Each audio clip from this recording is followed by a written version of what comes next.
This video is brought to you by Cool Green Clothing. Cool Green Clothing is a Baltimore-based clothing line that started back in 2018 and has been growing strong ever since. Make sure you follow Cool Green Clothing on Facebook and IG at Cool Green Clothing, and check out their website, coolgreenclothing.com, where you can find the latest cool green fashions and hats, women's apparel, and the latest men's collection. Remember, if you ain't coolin' and getting the green, you're in the Cause niggas be asking me like, yo, what cool green mean? That's my name, man. When I first jumped off the porch, my man T, he got a life right now, man. He named me AC Green. So what I did, I turned AC to cool, and you got cool green. Yeah, Assalamu alaikum.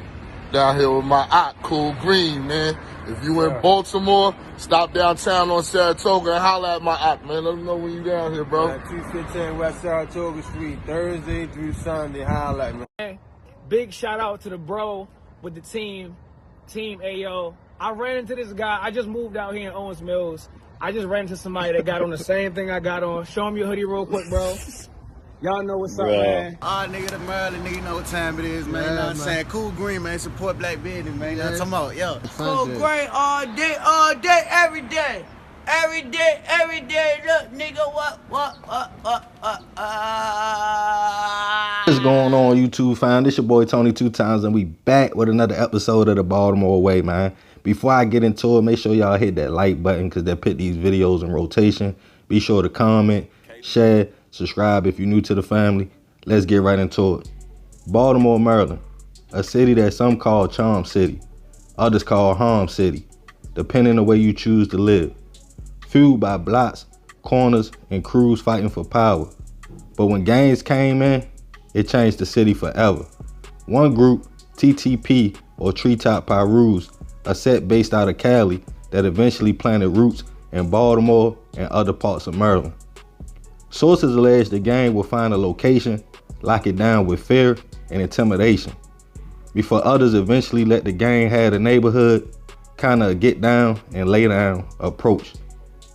Just like in any gang culture, wherever the Pirus landed, behind it came certain things, including robbery, kidnapping, trapping, assaults, and hits. The Baltimore-based Pirus also had connections to the Pirus in the Eastern Shore, another part of Maryland, where allegedly the groups helped each other in trafficking narcotics and witness intimidation. If the gang came to a neighborhood and a person wanted to be a part of the organization, you could either get jumped in or go on a mission, which might include carjacking, hits, or going at anybody opposed to the gang. Some allege the TTP would sometimes use hoppers or young men and women to carry out certain hits. On one alleged situation in Essex, Maryland, a man was trapping who wasn't a part of the Pirus. In order to keep his business going, the gang told the man to pay taxes, $250 a week, for protection. When the man failed to do so, allegedly the Pirus grabbed one of the hoppers, a part of the organization that was just 14 years old at the time, put a blicky in his hand, and told him to take care of the business. Shorty allegedly knocked on the door. When the man answered, letting off shots, the 14-year-old hit him in the head and in the chest, catching the body for the gang. We will come back to this situation a little later. Over 5 other hits was done over a 2-year span. One where the gang got a team to allegedly choke a young lady to death. The TTP wrote to the set in Compton, California, to let them know who was the head of the set in Maryland, naming members and ranks, asking the Cali OGs to help them set up structure so that they could be more financial and business-like, and to help the homies that were already in prison.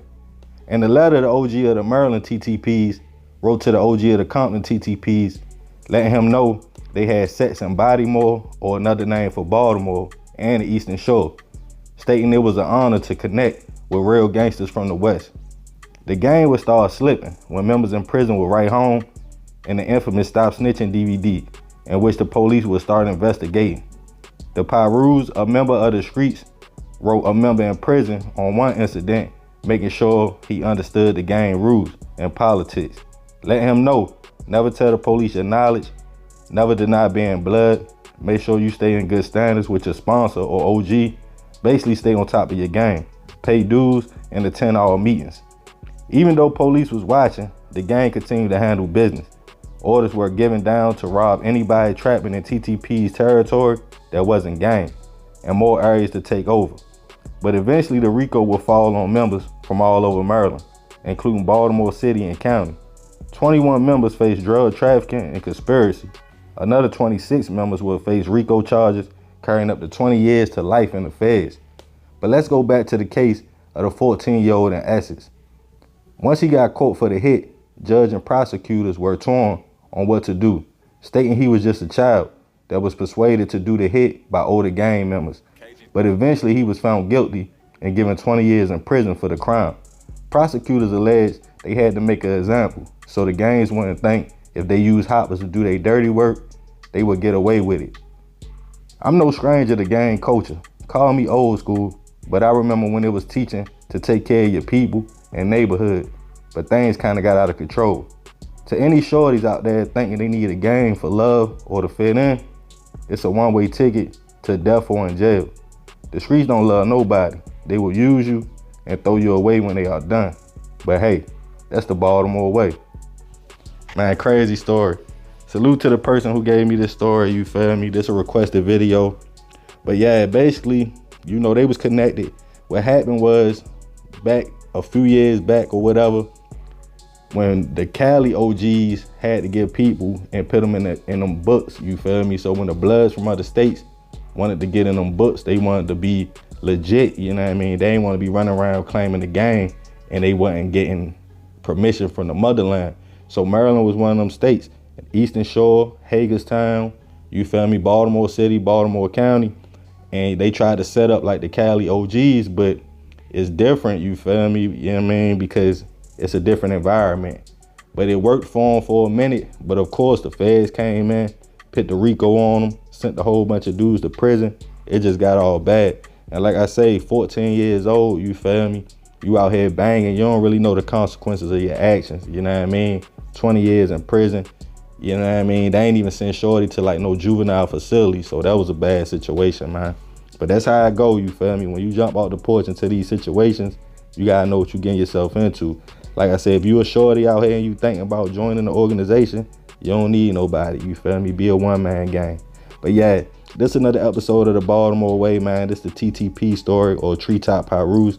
Y'all already know, be sure to like, comment, share, subscribe if you're new to the family, man. Y'all check out that Baltimore Way merch down there. Make sure y'all check out Cool Green, tonight's sponsor. I love y'all, fam. I'm out.